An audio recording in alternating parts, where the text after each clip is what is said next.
Assalamualaikum warahmatullahi wabarakatuh. Selamat datang di channel Bayangan Tengah Malam. Teman-teman, sebelum kita lanjut ke ceritanya, jangan lupa dukung channel ini dengan cara like, komen, dan share video ini ya. Dan pastinya, subscribe channel ini, karena akan ada video baru setiap harinya yang siap menemani malam kalian. Angin malam berhembus pelan ketika Raka turun dari mobil travel di jalan sempit menuju kaki Gunung Kemukus. Langit redup, hanya lampu warung remang yang menemani suasana. Ia menatap bukit gelap di kejauhan dengan dada sesak. Tabungan habis, usaha bangkrut, utang menumpuk. Satu-satunya harapan tinggal cerita yang beredar dari mulut ke mulut. Ritual pesugihan yang mampu mengubah nasib dalam semalam. Yakin mau lanjut? Tanya Bima, teman lamanya yang menjemput dengan motor tua. Raka menarik napas panjang. Aku sudah gak punya pilihan. Bima tersenyum tipis, lalu mengajak Raka menyusuri jalan berliku. Mereka berhenti di depan bangunan 2 lantai bercat merah pudar. Papan nama bertuliskan Mawar Hitam Karaoke tergantung miring. Sebagian lampunya mati. Dari luar terdengar musik dangdut pelan. Pintu terbuka, aroma parfum murah bercampur asap rokok menyambut.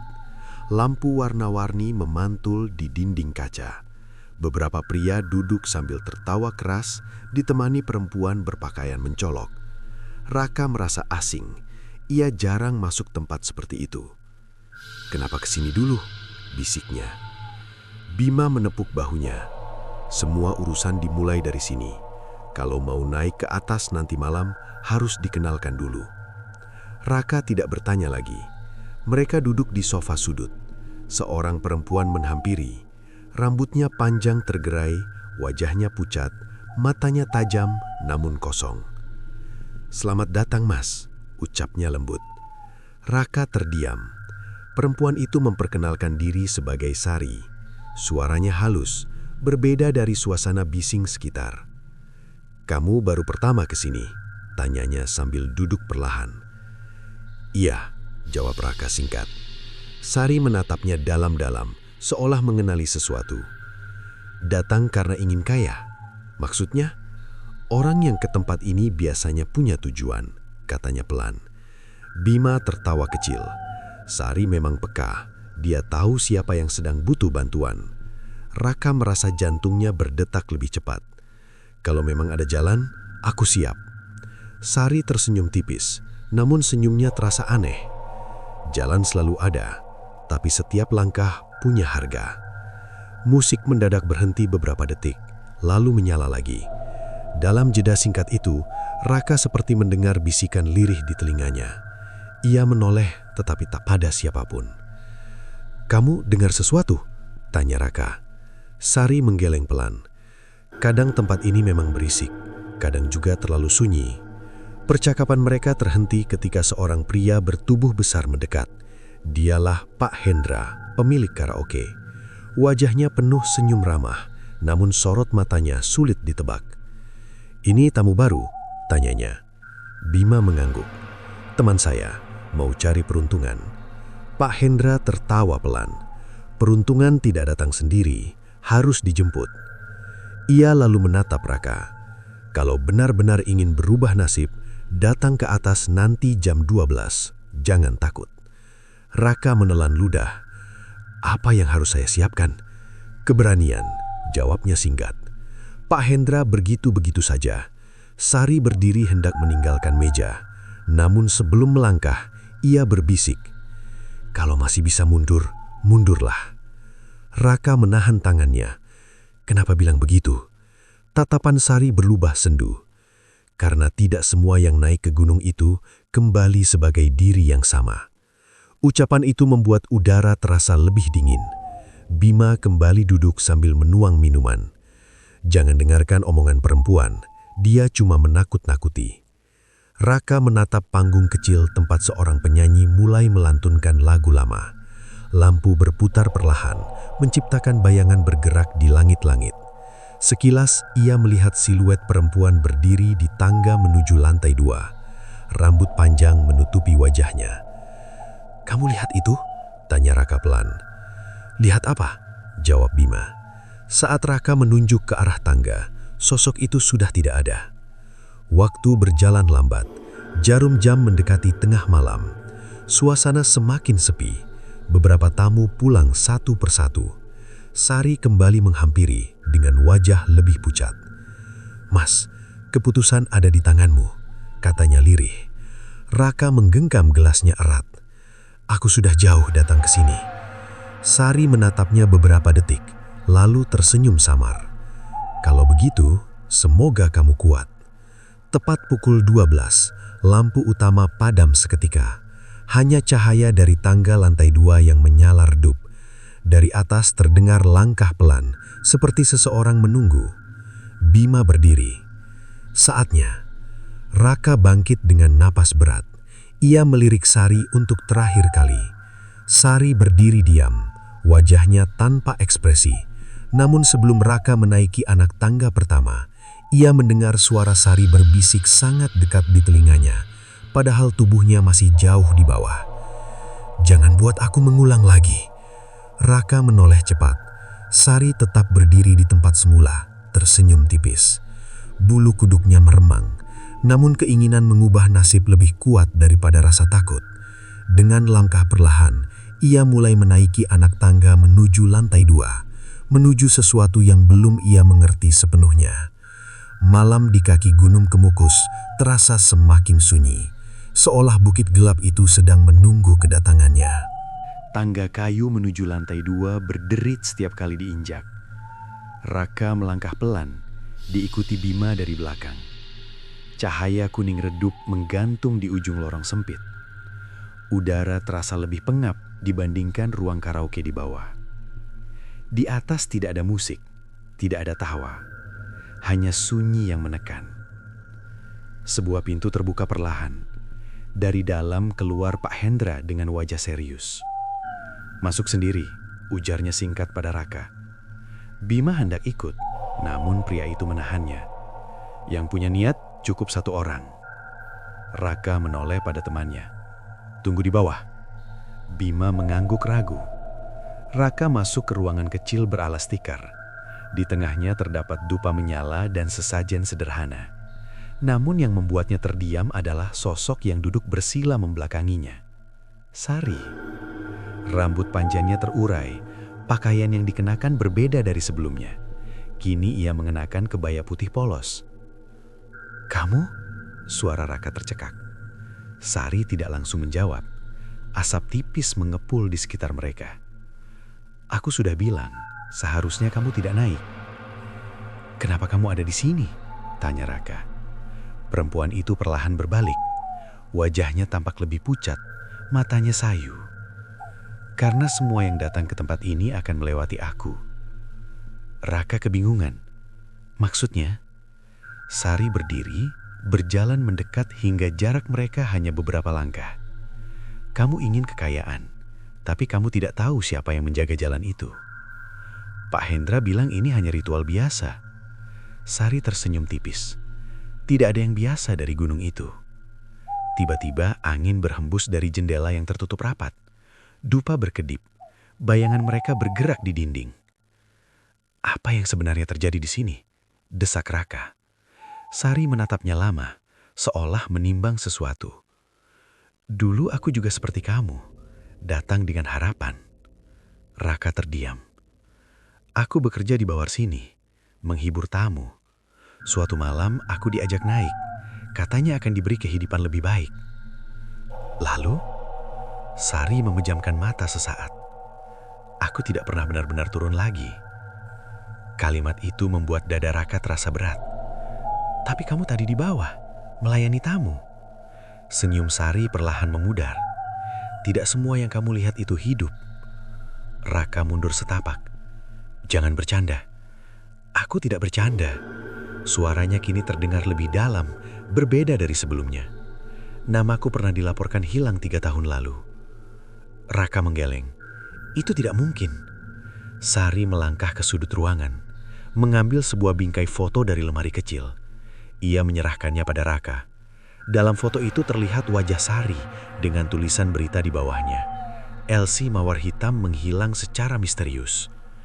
Tanggal di pojok gambar menunjukkan 3 tahun silam. Tapi kamu? Raka tidak mampu melanjutkan kalimatnya. Sari menatapnya dengan tatapan kosong. Tubuhku memang tidak ditemukan, karena sudah menjadi bagian dari perjanjian. Ruangan terasa semakin dingin. Raka mencoba membuka pintu namun gagangnya tidak bergerak. "Kamu takut?" tanya Sari pelan. "Siapapun pasti takut kalau dengar cerita seperti ini. Kalau begitu kenapa tetap datang?" Raka terdiam sebelum menjawab. "Aku sudah kehilangan segalanya." Sari mendekat lagi. "Dan kamu siap kehilangan lebih banyak?" Suara langkah terdengar dari luar. Pak Hendra berbicara dengan seseorang, lalu suara itu menghilang. Sari berbisik, "Pemilik tempat ini menjadikan aku tumbal. Sebagai syarat agar usaha dan bisnisnya lancar, setiap beberapa tahun harus ada pengganti." Raka menelan ludah. "Pengganti?" Sari mengangguk pelan. "Seseorang yang datang dengan niat kuat dan hati penuh putus asa." Raka sadar arah pembicaraan itu menuju dirinya. "Aku tidak mau," katanya cepat. "Belum terlambat. Turun sekarang, tinggalkan tempat ini, lupakan semuanya. Tapi utangku? Lebih baik hidup susah daripada tidak hidup sama sekali," potong Sari. Tiba-tiba pintu terbuka dengan keras. Pak Hendra berdiri di ambang, wajahnya tak lagi ramah. "Sudah cukup berbincang?" tanyanya tajam. Sari menunduk, kembali duduk bersila seperti patung. Pak Hendra menatap Raka. "Dia suka menakut-nakuti tamu, jangan dengarkan." Raka memandang Sari, berharap ada penjelasan lain. Namun perempuan itu hanya diam, wajahnya kosong tanpa ekspresi. "Kamu tetap lanjut?" tanya Pak Hendra. Raka ragu. Bayangan foto berita tadi masih terngiang, bisikan Sari terasa nyata. Namun suara dalam kepalanya terus mengingatkan tentang utang, kegagalan, hinaan orang-orang. Raka menggenggam tangannya erat. "Aku mau dengar syaratnya dulu." Sari mengangkat wajah perlahan. Di sudut matanya terlihat kilau seperti air mata. Pak Hendra tersenyum tipis. "Bagus. Tengah malam besok kita naik ke kaki Gunung Kemukus. Di sana semua akan jelas." Lampu ruangan berkedip sesaat. Dalam sekejap wajah Sari berubah pucat pasi dengan bayangan hitam di bawah matanya.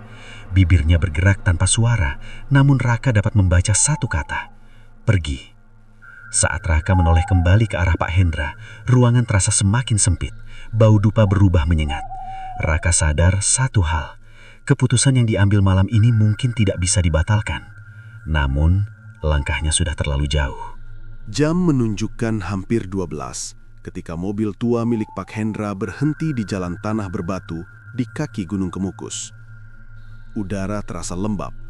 Kabut tipis turun perlahan menutupi pepohonan. Tidak ada suara kendaraan lain, hanya gesekan daun dan bunyi serangga malam. Raka turun dengan langkah ragu. Bima tidak ikut kali ini. Di samping Pak Hendra sudah berdiri seorang pria tua berjubah hitam, membawa tas kain lusuh. "Itu orangnya?" tanya pria tua itu pelan. Pak Hendra mengangguk. Niatnya kuat. Pria tua menatap Raka dari ujung kepala sampai kaki. "Nama?" "Raka," jawabnya singkat. "Kamu datang bukan untuk coba-coba kan?" Raka menarik napas panjang. "Saya ingin hidup berubah." Pria tua itu tersenyum tipis. Semua yang datang ke sini mengatakan hal sama. Mereka berjalan menyusuri jalan setapak menanjak. Tanah licin, akar pohon menonjol di beberapa bagian. Raka hampir terpeleset beberapa kali. "Masih bisa mundur," kata pria tua tanpa menoleh. Raka terdiam. Beberapa menit kemudian, mereka tiba di sebuah lapangan kecil tersembunyi di antara pepohonan. Di tengahnya, sudah tersusun sesajen, bunga 7 rupa, kemenyan, ayam hitam yang terikat, serta kendi berisi air. Kabut semakin tebal. Raka merasa seperti diawasi. "Berdiri di sana," perintah pria tua. Raka mengikuti arahan. Pak Hendra berdiri agak jauh, memperhatikan tanpa banyak bicara.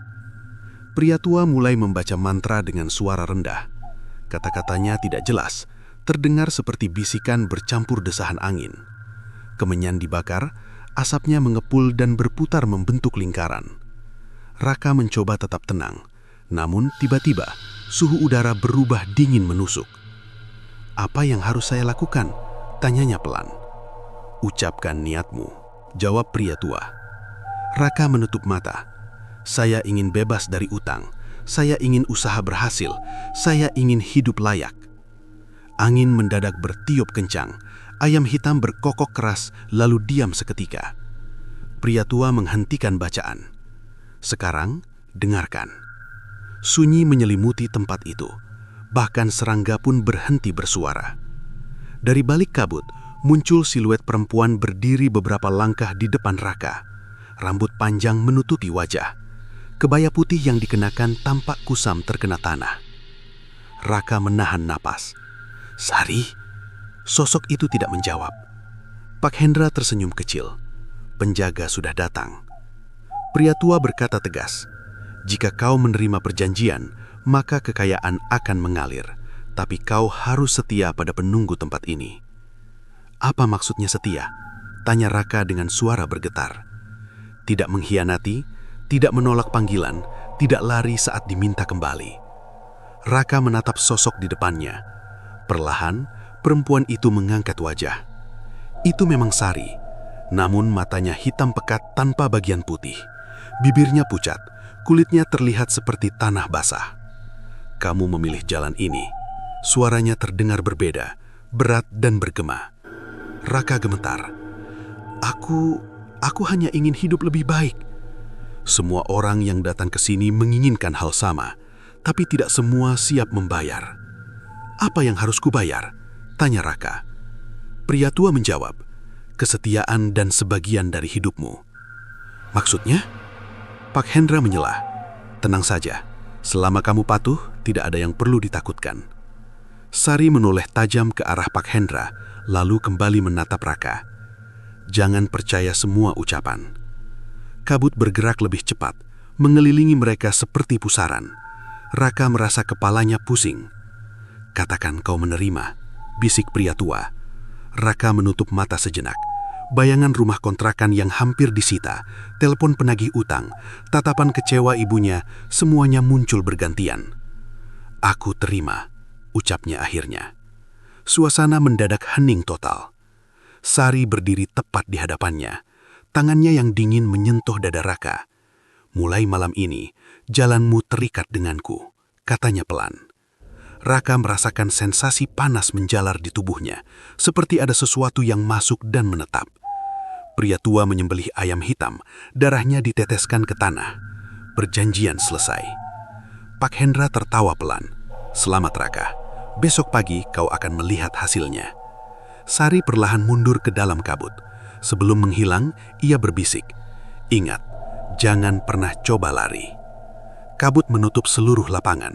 Saat kembali menipis, sosok perempuan itu sudah tidak terlihat. Raka terhuyung, hampir jatuh. Pria tua menangkap lengannya. "Kau baik-baik saja?" Raka mengangguk lemah. "Apa benar semuanya akan berubah?" Pak Hendra menjawab ringan, "Uang akan datang dengan sendirinya." Mereka berjalan turun meninggalkan tempat itu.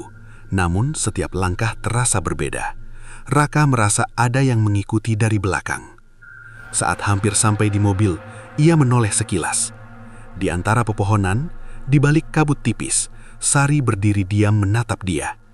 Kali ini, wajahnya tampak sedih, bukan menyeramkan. Mobil melaju meninggalkan kaki Gunung Kemukus. Raka menyentuh dadanya yang masih hangat. Ia tidak tahu bahwa sejak kalimat penerimaan tadi terucap, hidupnya tidak lagi sepenuhnya miliknya sendiri. Pagi setelah ritual, Raka terbangun dengan tubuh terasa ringan. Sinar matahari masuk melalui jendela kontrakan kecilnya. Untuk sesaat ia mengira semua kejadian semalam hanyalah mimpi buruk. Namun, ponselnya bergetar tanpa henti. Satu pesan masuk dari nomor tak dikenal. Transfer berhasil. Disusul notifikasi dari aplikasi bank. Saldo bertambah dalam jumlah yang membuatnya terdiam lama. "Apa ini?" gumamnya. Ia membuka ulang layar, memastikan tidak salah baca. Angka itu nyata, jauh lebih besar dari sisa tabungan yang pernah ia miliki. Ponsel kembali berdering, kali ini dari klien lama yang dulu membatalkan kerjasama. "Rak, proyek Kemalin jadi kita lanjut, investor setuju." Suara di seberang terdengar bersemangat. "Serius?" tanya Raka tak percaya. "Iya, entah kenapa mereka langsung cairkan dana." Setelah panggilan terputus, Raka terduduk di tepi ranjang. Semua berjalan terlalu cepat. Uang datang, peluang terbuka, telepon penagih utang mendadak berhenti. Ia teringat ucapan Pak Hendra, "Besok pagi kau akan melihat hasilnya." Sore harinya, Raka kembali ke Mawar Hitam. Tempat itu terlihat lebih ramai dari biasanya. Lampu berkilau, musik keras, tawa bersahutan. Bima menyambutnya dengan senyum lebar. "Gimana, berhasil kan?" Raka mengangguk pelan. "Uang masuk." "Tuh, aku bilang juga apa?" Raka duduk sambil mengamati sekitar. Namun ada sesuatu yang berbeda. Salah satu Elsie yang kemarin melayani tamu kini tidak terlihat. "Mana Lina?" tanya Raka. Bima terdiam sejenak. "Kecelakaan tadi pagi, katanya jatuh dari motor." Raka mengernyit. "Parah? Langsung meninggal?" Jawaban itu membuat tengkuknya terasa dingin. Ia mencoba mengabaikan pikiran aneh yang muncul. Tak lama kemudian Sari datang menghampiri. Wajahnya tetap pucat, tetapi kali ini sorot matanya tajam. "Kamu sudah dapat yang kamu mau?" tanyanya lirih. Raka menatapnya. "Iya." Sari tersenyum tipis. "Senang?" Raka tidak langsung menjawab.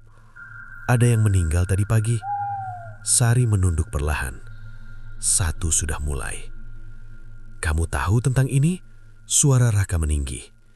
Sari mendekat berbicara pelan agar tak terdengar orang lain. "Setiap permintaan memiliki jalur sendiri untuk terpenuhi." "Apa maksudmu jalur?" Jawabnya singkat. "Keseimbangan."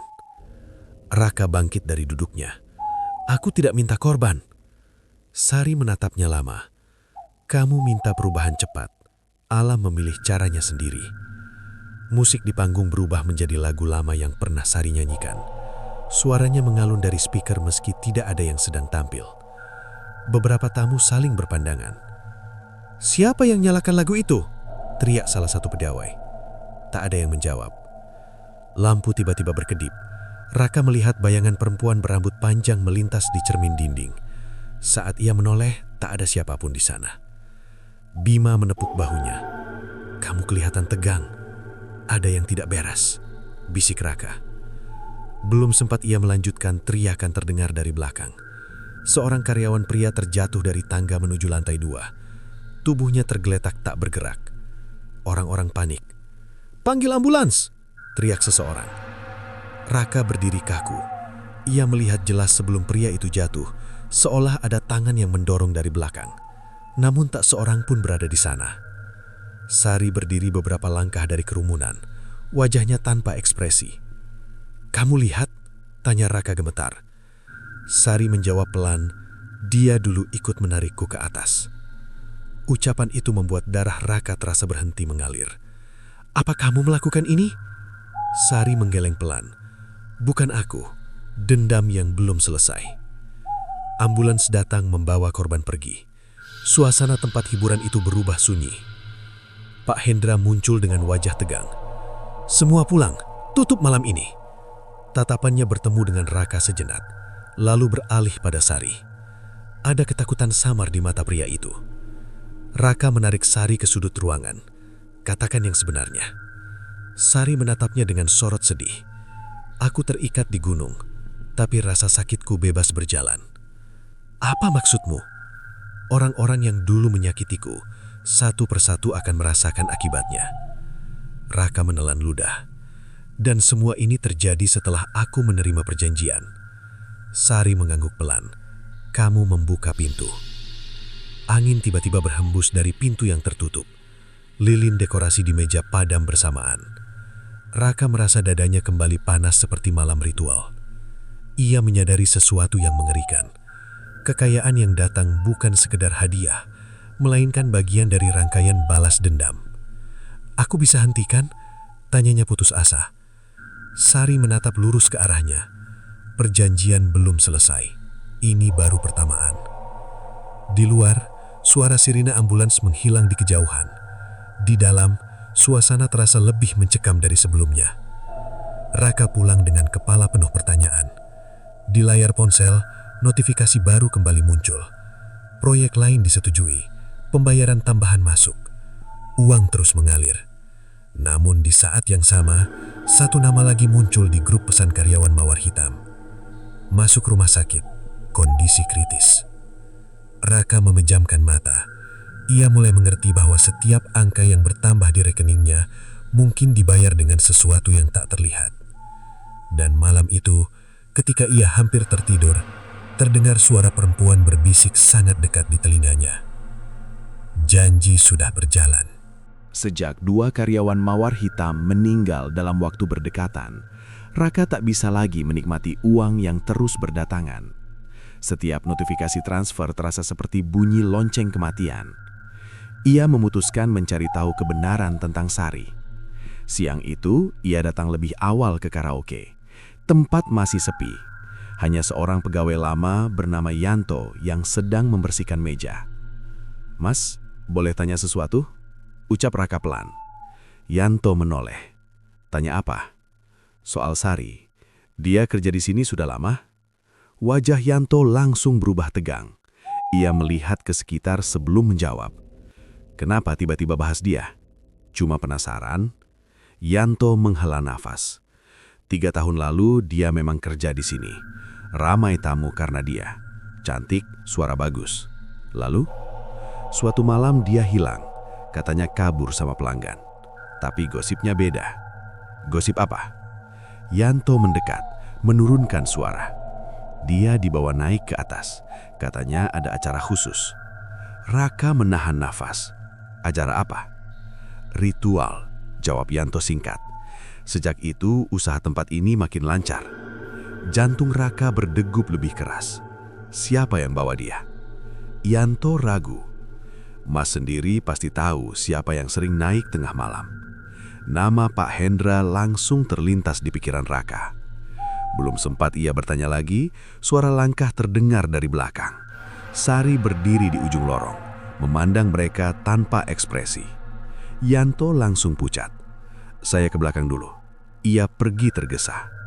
Raka mendekati Sari. "Aku sudah dengar cerita lama." Sari menatapnya datar. "Akhirnya kamu cari tahu juga. Kamu dijadikan tumbal." Sari tidak langsung menjawab. Ia berjalan pelan menuju ruang VIP yang kosong. Raka mengikutinya. Di dalam ruangan itu lampu redup. Hanya satu bohlam kuning menyala. Sari duduk di sofa, memandang lantai. "Malam itu aku dipanggil," ucapnya pelan. "Katanya ada tamu penting. Kemudian, aku dibawa naik. Ada pria tua membaca sesuatu. Pak Hendra berdiri di sampingnya." Raka merasakan hawa dingin merayap. "Aku tidak mengerti apa-apa," lanjutnya. "Sampai tubuhku terasa berat, nafas sesak. Setelah itu, gelap." Raka menelan ludah. "Tubuhmu tidak ditemukan." Sari mengangguk. "Karena dikubur di tempat ritual." Kalimat itu membuat Raka memejamkan mata sesaat. "Kamu ingin balas dendam," katanya pelan. "Aku ingin keadilan," jawab Sari lirih. Tiba-tiba pintu terbuka keras. Pak Hendra berdiri dengan wajah tegang. "Kalian membicarakan apa?" Suaranya tajam. Raka bangkit. "Tentang kebenaran." Pak Hendra tertawa sinis. "Kebenaran itu relatif." "Dia mati karena ritual," tegas Raka. Wajah pria itu berubah dingin. "Hati-hati bicara." Sari berdiri perlahan. Kali ini tatapannya tidak kosong, melainkan penuh luka. "Kamu yang menyerahkanku," ucapnya pelan. Pak Hendra mundur setapak. Diam. Lampu ruangan berkedip. Udara terasa berat. Tirai bergerak meski jendela tertutup rapat. "Kau tidak punya bukti," bentak Pak Hendra pada Raka. Raka menatapnya tanpa gentar. Korban mulai berjatuhan. Itu kebetulan. Sari melangkah mendekat pada Pak Hendra. "Kebetulan seperti malam saat aku memohon pulang?" Pria itu gemetar. Kau bukan manusia. Sari tersenyum tipis. Benar, karena manusia mengkhianatiku. Raka menyadari satu hal yang lebih mengerikan. Setiap korban adalah orang yang terlibat waktu itu, kan? Sari mengangguk pelan, satu persatu. Pak Hendra mencoba keluar ruangan, namun pintu tertutup sendiri. Ia memukul gagangnya panik. "Buka!" teriaknya. Raka menatap Sari. "Aku tidak ingin ada lagi yang mati." Sari menoleh kepadanya. "Perjanjianmu menguatkan jalanku." "Maksudnya?" "Kamu membuka pintu agar aku bisa bergerak lebih bebas." Raka merasa sesak. "Jadi aku membantu balas dendammu?" Sari terdiam beberapa detik, tanpa sadar. Pak Hendra akhirnya berhasil membuka pintu dan lari keluar. Langkahnya tergesa menuruni tangga. Raka mengejar hingga ke lorong. Ia melihat pria itu hampir terpleset, namun berhasil berpegangan pada dinding. Sari berdiri di atas tangga, memandang ke bawah. "Belum waktunya," bisiknya. Pak Hendra menoleh ke arah mereka dengan wajah pucat. "Kalian tidak akan menghancurkan saya." Ia keluar dari gedung dengan nafas terengah. Suasana kembali sunyi. Raka menatap Sari dengan perasaan campur aduk. "Aku harus bagaimana?" Sari memandangnya dalam. "Kamu sudah terikat, tapi kamu masih punya pilihan." "Pilihan apa?"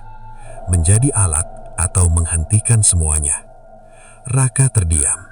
Uang di rekeningnya terus bertambah. Proyek berjalan lancar. Hidupnya tampak sempurna dari luar. Namun di balik itu, satu rahasia besar mulai terungkap. Sari mendekat dan berbisik, "Besok malam akan ada yang lain." "Apalagi?" "Orang yang paling bertanggung jawab." Raka tahu maksudnya, Pak Hendra. Dan untuk pertama kalinya, Raka mulai menyadari bahwa perjanjian di kaki Gunung Kemukus bukan hanya soal kekayaan, tetapi tentang dendam yang menunggu diselesaikan. Malam turun lebih cepat dari biasanya.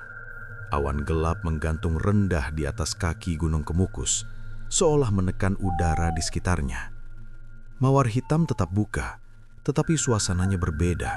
Tidak ada tawa keras, tidak ada musik riuh. Para pegawai bekerja dengan wajah tegang. Raka duduk di sudut ruangan, menatap tangga menuju lantai 2. Sejak percakapan terakhir dengan Sari, pikirannya tak pernah tenang. Bima datang menghampiri. "Kamu dengar kabar?" "Kabar apa?" tanya Raka pelan. "Pak Hendra mau jual tempat ini, katanya mau pindah usaha." Raka terdiam. Kenapa tiba-tiba? Sejak kejadian kemarin, dia sering terlihat takut sendiri. Raka tahu itu bukan sekadar ketakutan biasa. Lampu panggung menyala, namun tak ada penyanyi yang naik. Speaker mendadak memutar lagu lama yang dulu sering dinyanyikan Sari. Suara perempuan mengalun pelan, padahal mikrofon kosong. Beberapa tamu saling pandang. "Siapa yang putar lagu itu?" teriak seorang pelayan. Tak ada jawaban. Raka berdiri, jantungnya berdegup cepat. Ia melihat bayangan putih melintas di cermin besar dekat bar. Rambut panjang, langkah perlahan. "Sari," bisiknya. Bima merinding. "Jangan mulai lagi, Rak." Tiba-tiba terdengar suara benda jatuh dari lantai 2. Dentuman keras membuat semua orang terkejut. Pak Hendra muncul di atas tangga dengan wajah pucat. Tangannya menggemetar memegang pagar kayu. "Kalian dengar itu?" Suaranya parau. Belum ada yang menjawab. Lampu ruangan berkedip. Udara terasa lebih dingin. Dari balik lorong lantai 2, Sari berjalan perlahan. Kali ini wajahnya tidak lagi kosong. Matanya gelap, tetapi sorotnya tajam, penuh kemarahan. Pak Hendra mundur selangkah. "Jangan mendekat." Beberapa tamu menoleh ke arah yang sama, namun tampaknya mereka tidak melihat apapun. "Dia di sana!" teriak Pak Hendra panik. Raka melihat jelas sosok itu berhenti beberapa langkah dari pria tersebut. "Kamu pikir bisa lari?" Suara Sari bergema, terdengar oleh Raka dan Pak Hendra saja. "Aku sudah bayar semuanya," bentak Pak Hendra. "Dengan nyawaku," balas Sari dingin. Tangga berderit, pagar kayu bergetar tanpa disentuh. Pak Hendra mencoba turun, tetapi kakinya seperti tersangkut sesuatu. "Tolong!" teriaknya. Raka berlari mendekat. "Pegang tangan saya!" Namun sebelum sempat diraih, tubuh Pak Hendra terdorong kuat ke belakang. Ia terjatuh keras, berguling menuruni anak tangga. Jeritan terdengar. Tubuhnya tergeletak di bawah dengan posisi tidak wajar. Beberapa pegawai panik. Bima mundur dengan wajah pucat. "Panggil ambulans!" teriak seseorang. Raka menatap ke atas. Sari masih berdiri di sana, wajahnya dingin tanpa belas kasihan. "Kamu membunuhnya," bisik Raka. Sari menggeleng pelan. Dia hanya menerima akibat. Pak Hendra masih bernapas tetapi lemah. Matanya memandang kosong ke langit-langit. "Aku tidak salah," gumamnya. Sari menuruni tangga perlahan tanpa suara. Saat melewati Raka, ia berhenti. "Ini belum selesai," katanya pelan. Raka menahan emosinya. "Berapa banyak lagi?" Sampai lingkaran itu tertutup. Ambulans datang membawa Pak Hendra pergi. Tempat hiburan itu ditutup lebih awal. Hujan mulai turun deras, menambah kesan mencekam malam tersebut. Raka berdiri di luar gedung menatap papan nama yang bergetar terkena angin. Bima menghampirinya. "Kamu melihat sesuatu lagi kan?" tanya Bima pelan. Raka tidak menjawab. Ponselnya bergetar. Notifikasi bank kembali muncul. Jumlah yang masuk lebih besar dari sebelumnya. Ia merasa mual.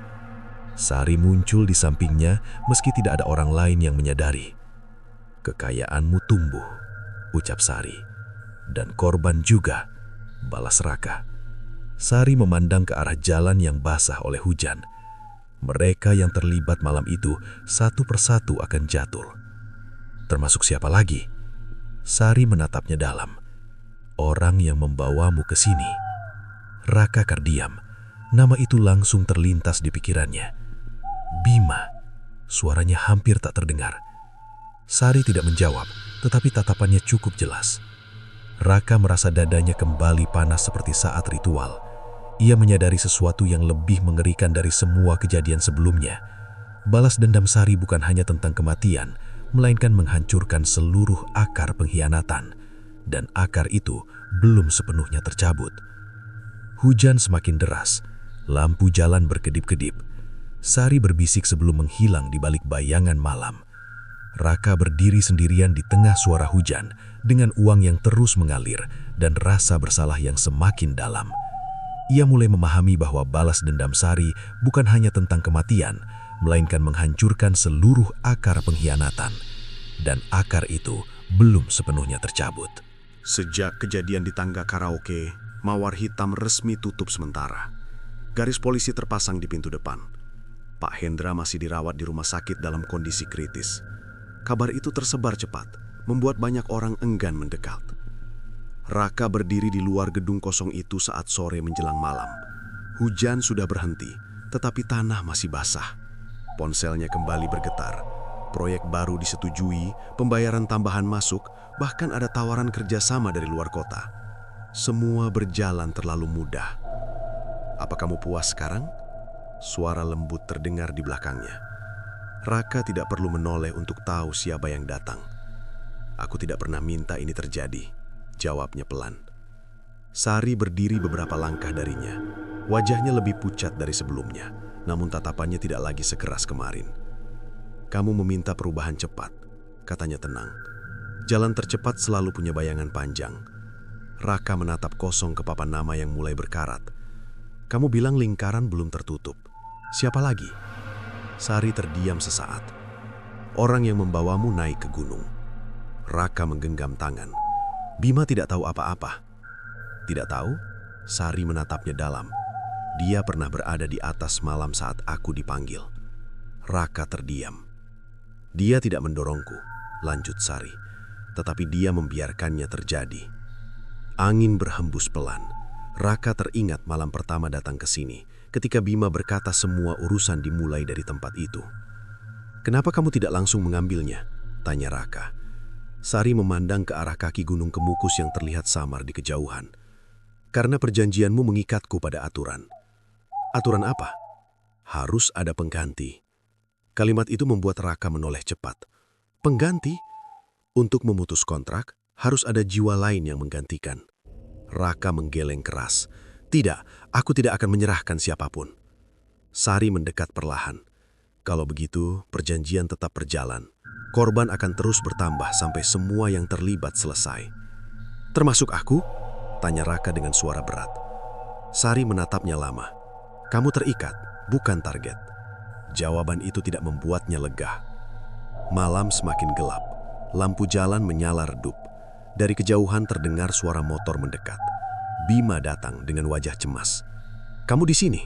Tanyanya. Raka menoleh. Aku butuh bicara. Bima turun dari motor. Soal apa? Raka menatapnya dalam. Malam saat Sari hilang, kamu ada di atas? Bima langsung pucat. Kamu dengar dari siapa? Jawab saja. Bima mengusap wajahnya. Aku cuma ikut Pak Hendra. Katanya ada acara penting. Aku tidak tahu bakal seperti itu. Kamu lihat apa yang terjadi? Desak Raka. Aku lihat dia pingsan. Jawab Bima dengan suara bergetar. Aku takut. Aku turun. Aku tidak menyentuhnya. Kenapa kamu tidak lapor? Siapa yang mau percaya? Aku cuma pegawai kecil. Raka menahan amarah. Sekarang semuanya mulai jatuh. Bima menatapnya bingung. Maksudmu? Tiba-tiba angin bertiup kencang. Lampu jalan berkedip. Sari muncul di sisi Raka. Wajahnya tampak lebih gelap dari biasanya. Bima mundur selangkah. Itu dia lagi kan? Raka mengangguk pelan. Sari memandang Bima tanpa ekspresi. Kamu ingat malam itu? Bima gemetar. Aku tidak berniat jahat. Kamu membiarkanku, ucap Sari dingin. Aku takut, teriak Bima. Aku tidak punya kuasa. Sari melangkah mendekat. Suasana sekitar terasa berat. Raka berdiri di antara mereka. Berhenti! Sari menatap Raka. Waktumu untuk memilih hampir habis. Aku tidak akan menyerahkan dia. Kalau begitu, bersiaplah. Untuk apa? Untuk membayar sendiri. Kalimat itu menggantung di udara. Bima menatap Raka dengan wajah panik. Apa maksudnya bayar sendiri? Raka terdiam. Ia mulai memahami arah pembicaraan itu. Pengganti tidak harus orang lain, bisiknya pelan. Sari tidak menjawab, tetapi tatapannya berubah lembut sesaat. Bima menggeleng keras. Jangan bilang kamu mikir macam-macam. Raka memandang ke arah gunung yang berdiri dekap. Dadanya terasa berat, tetapi pikirannya mulai jernih. Aku yang membuka pintu. Aku yang menerima perjanjian. Bima memegang bahunya. Jangan nekat. Sari berbisik pelan. Jika kamu memilih itu, semua akan berakhir. Termasuk aku? Tanya Raka. Sari terdiam beberapa detik sebelum menjawab. Aku akan bebas. Malam terasa semakin sunyi. Tidak ada lagi suara kendaraan. Tidak ada langkah orang lewat. Raka menutup mata sejenak. Uang, proyek, masa depan cerah. Semuanya tiba-tiba terasa tidak berarti dibandingkan nyawa yang terus terancam. Ia membuka mata dan menatap Sari. Beri aku waktu sampai besok malam, ucapnya. Sari mengangguk perlahan. Besok, di tempat pertama kita terikat, di kaki Gunung Kemukus. Sari menghilang perlahan, menyisahkan udara dingin. Bima menatap Raka dengan cemas. Kamu mau apa sebenarnya? Raka tidak langsung menjawab. Ia hanya memandang gunung yang menjulang gelap di kejauhan. Dalam hatinya, keputusan mulai terbentuk. Harga perjanjian itu akhirnya harus dibayar. Dan mungkin ia sendiri yang akan menutup lingkaran tersebut. Malam terasa lebih sunyi dari biasanya ketika Raka tiba di kaki Gunung Kemukus. Kabut turun perlahan menyelimuti pepohonan. Jalan setapak yang pernah ia lewati kini terasa lebih gelap, seolah menolak kehadirannya. Bima berjalan di sampingnya dengan langkah berat. Kita benar-benar kesini lagi? Tanyanya pelan. Aku harus mengakhiri ini, jawab Raka singkat. Akhiri bagaimana? Raka tidak langsung menjawab. Ia terus melangkah menuju lapangan kecil tempat ritual dilakukan dulu. Tanah masih menyisakan bekas hitam darah ayam yang pernah dikorbankan. Angin berembus pelan, membawa aroma tanah basah. Tiba-tiba suara lembut terdengar di antara kabut. Kamu datang. Sari muncul perlahan dari balik bayangan pohon. Kebaya putihnya tampak lebih bersih, tetapi wajahnya tetap pucat. Bima langsung mundur setapak. Aku tidak ingin ada di sini. Sari menatapnya tanpa senyum. Tapi kamu memang bagian dari tempat ini. Raka berdiri di depan mereka berdua. Aku siap membayar. Bima menoleh cepat. Bayar apa? Perjanjian, jawab Raka tegas. Sari memandangnya lama. Kamu yakin? Raka mengangguk. Aku tidak mau korban bertambah. Kabut bergerak lebih tebal mengelilingi mereka. Udara terasa semakin berat. Bima memegang lengan Raka. Jangan gila, kita bisa cari cara lain. Tidak ada cara lain, balas Sari pelan. Harus ada pengganti. Bima menggeleng panik. Bukan aku cuma ikut-ikutan dulu. Aku tidak menyentuhmu. Sari mendekat. Kamu tahu apa yang terjadi malam itu. Aku takut, bentak Bima. Aku hanya pegawai kecil. Raka menatap temannya dengan wajah tenang namun tegas. Kenapa kamu ajak aku ke Mawar Hitam waktu itu? Bima terdiam. Jawab, desak Raka. Bima menunduk. Pak Hendra bilang harus ada orang baru, seseorang yang putus asa. Aku butuh uang juga. Raka merasa dadanya seperti diremas. Kamu menjualku, jawabnya nyaris tak terdengar. Bukan begitu, aku cuma memperkenalkan. Aku tidak tahu bakal sejauh ini. Sari tersenyum tipis, tetapi bukan senyum hangat. Lingkaran selalu mencari pintu baru. Raka terdiam beberapa saat. Semua potongan kejadian kini terasa jelas. Ia bukan sekedar korban keadaan. Ia dipilih. Kamu tahu sejak awal, ucap Raka pada Bima. Bima menggeleng lemah. Aku tidak menyangka Sari akan kembali. Angin berputar lebih kencang. Raka menatap Sari. Kalau aku menyerahkan diriku, semuanya selesai. Sari menjawab lirih. Dendam berhenti, perjanjian putus. Dan kamu bebas. Ya. Bima memegang bahu Raka erat. Jangan percaya, bagaimana kalau setelah itu tidak ada yang berubah? Raka menatapnya dalam. Kalau aku tidak lakukan ini, kamu bisa jadi berikutnya. Wajah Bima pucat pasi. Kabut bergerak mengitari mereka seperti dinding hidup. Tanah terasa bergetar halus. Sari berdiri tepat di depan Raka. Keputusan ada padamu. Raka memejamkan mata sesaat. Bayangan utang, proyek, uang, semuanya terasa kecil dibanding rasa bersalah yang terus menghantuinya. Namun sebelum ia berbicara, Bima tiba-tiba berteriak, "Tunggu!" Raka membuka mata. Bima menatap Sari dengan napas berat. Kalau memang harus ada pengganti, ambil aku saja. Raka terkejut. Kamu serius? Bima tersenyum pahit. Aku yang membuka jalan. Aku yang membawa kamu. Sari memandang Bima tanpa ekspresi. Kamu menyesal? Bima menunduk. Iya. Sunyi menggantung beberapa detik. Lalu Sari menoleh pada Raka. Pengakuan tidak menghapus perjanjian. Apa maksudmu? Tanya Raka cepat.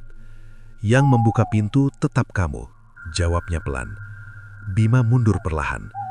Jadi, tetap dia? Sari mengangguk tipis. Raka merasa aneh. Ada sesuatu yang berbeda pada nada suara Sari malam ini. Tidak sekeras sebelumnya. Katakan yang sebenarnya, ujar Raka. Sari terdiam cukup lama sebelum berbicara. Lingkaran ini bukan hanya tentang dendamku. Raka mengernyit. Lalu, ada kekuatan lain yang menjaga tempat ini. Aku hanya bagian kecil. Angin mendadak berhenti. Suasana berubah sangat hening. Dari balik kabut terdengar suara berat yang bukan milik Sari. Perjanjian harus ditepati. Raka dan Bima saling pandang. Sari menatap ke arah suara itu dengan wajah tegang pertama kalinya. Kamu pikir kamu yang mengendalikan semuanya? Suara itu kembali terdengar. Kabut membelah perlahan, memperlihatkan siluet tinggi berbalut bayangan gelap. Raka merasakan hawa dingin menembus tulang. Sari berbisik pelan. Sekarang kamu mengerti. Raka menyadari satu hal yang lebih mengerikan dari pengkhianatan Bima. Balas dendam Sari mungkin hanya awal. Ada sesuatu yang lebih besar di balik perjanjian itu. Dan malam ini, mereka semua berdiri tepat di tengah lingkaran yang belum benar-benar mereka pahami. Kabut di kaki Gunung Kemukus terbelah perlahan. Siluet tinggi berbalut bayangan gelap berdiri beberapa meter di depan Raka, Bima, dan Sari. Wujudnya tidak jelas, hanya bentuk samar dengan mata merah menyala. Udara mendadak berat, nafas terasa pendek. Perjanjian tidak bisa dibatalkan tanpa pengganti. Suara itu bergema rendah. Raka berdiri tegak meski lututnya gemetar. Aku yang menerima. Ambil aku. Bima langsung menarik lengannya. Jangan. Sari menatap Raka dengan sorot berbeda dari sebelumnya. Tidak lagi penuh amarah, melainkan cemas. Kamu tidak mengerti, bisiknya. Aku mengerti cukup, jawab Raka pelan. Semua ini karena aku membuka pintu. Bayangan hitam itu bergerak sedikit mendekat. Tanah di sekitar mereka terasa bergetar halus. Kesetiaanmu diuji. Suara berat itu kembali terdengar. Raka menatap lurus ke arah siluet tersebut. Aku tidak mau ada korban lagi. Korban sudah dipilih, balas suara itu. Raka mengernyik. Dipilih siapa? Bayangan itu mengarah pada Sari. Bima mundur setapak. Apa maksudnya? Sari terdiam lama sebelum akhirnya berbicara. Aku tidak sepenuhnya bebas untuk membalas dendam. Aku terikat pada penjaga gunung. Raka menatapnya. Jadi selama ini, aku hanya alat. Lanjut Sari lirih. Rasa sakitku dimanfaatkan. Siluet itu tertawa pelan, suara bergema di antara pepohonan. Dendam manusia adalah pintu terbaik. Raka merasakan amarah muncul dalam dirinya. Kau yang mengatur semua ini. Aku hanya menjaga keseimbangan, jawab suara itu dingin. Bima berbisik gemetar. Rak, kita tidak bisa melawan itu. Raka menoleh sekilas pada temannya, lalu kembali fokus ke depan. Jika aku menyerahkan diri, Sari bebas. Jiwamu akan menggantikannya, jawab bayangan itu tanpa ragu. Sari langsung menggeleng. Tidak, itu bukan kesepakatan awal. Kesepakatanmu hanyalah bagian kecil, balas suara itu. Kabut berputar lebih cepat, membentuk lingkaran di sekitar mereka. Raka merasakan panas di dadanya, sama seperti malam ritual pertama. Ia teringat semua kejadian, uang yang datang tiba-tiba, korban berjatuhan, rasa bersalah yang tak pernah hilang. Kalau aku melompat dari tebing ini sekarang, apa lingkaran selesai? Tanya Raka tiba-tiba. Siluet itu terdiam sesaat. Pengorbanan sukarela memiliki nilai lebih tinggi. Sari menatap Raka dengan mata berkaca. Jangan lakukan itu. Raka menyenyum tipis. Kamu ingin bebas kan? Aku tidak ingin kebebasan dengan harga itu, jawab Sari pelan. Bima memegang bahu Raka erat. Kita bisa lari. Tidak ada tempat untuk lari, jawab Raka tenang. Ia melangkah perlahan menuju bibir jurang kecil di sisi lapangan ritual. Kabut membuka jalan, seolah memberi ruang. Siluet hitam itu memperhatikan tanpa bergerak. Berhenti! Teriak Bima. Raka menoleh sekali untuk terakhir. Maaf. Sari melangkah maju, wajahnya penuh penyesalan. Kalau kamu lakukan ini, aku tidak bisa menjamin apapun. Raka menatapnya dalam. Setidaknya, aku mencoba menghentikannya. Angin bertiup kencang, daun-daun bergetar keras. Siluet itu berujar pelan. Keputusan telah dibuat. Raka menatap nafas panjang, lalu menjatuhkan diri ke dalam gelap. Bima berteriak histeris. Sari menatap jurang dengan wajah kosong. Kabut berhenti berputar. Suasana mendadak hening. Beberapa detik terasa seperti waktu berhenti. Kemudian suara berat itu kembali terdengar, lebih lirih. Pengorbanan diterima. Siluet hitam perlahan memudar, menyatu dengan kabut malam.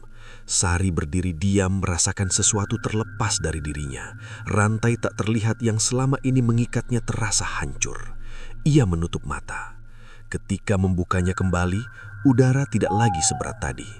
Bima jatuh terduduk, wajahnya basah oleh air mata.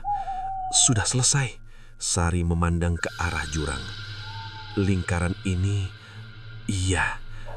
Dan Raka, Sari terdiam cukup lama sebelum berbicara. Dia memilih jalannya sendiri. Kabut perlahan menipis, fajar mulai muncul di ufuk timur. Bima bangkit dengan tubuh lemas. "Apa kamu bebas sekarang?" Sari menatap langit yang mulai terang. Untuk pertama kalinya, wajahnya terlihat lebih hidup. "Bebas bukan berarti kembali," ucapnya pelan. Tubuhnya perlahan memudar bersama cahaya pagi. Bima berdiri sendirian di kaki Gunung Kemukus dengan sunyi yang berbeda dari sebelumnya. Beberapa bulan kemudian, mawar hitam tidak pernah buka lagi. Bangunannya kosong, papan namanya jatuh dimakan hujan. Orang-orang berhenti membicarakan ritual. Namun suatu malam, seorang pria asing datang ke desa itu dengan wajah penuh putus asa. Ia mendengar bisikan tentang cara cepat mengubah nasib. Di jauhan, di antara kabut tipis kaki gunung, terdengar suara perempuan berbisik lembut. "Setiap pilihan punya harga." Dan bayangan samar berdiri di antara pepohonan, menunggu siapapun yang berani membuka pintu berikutnya.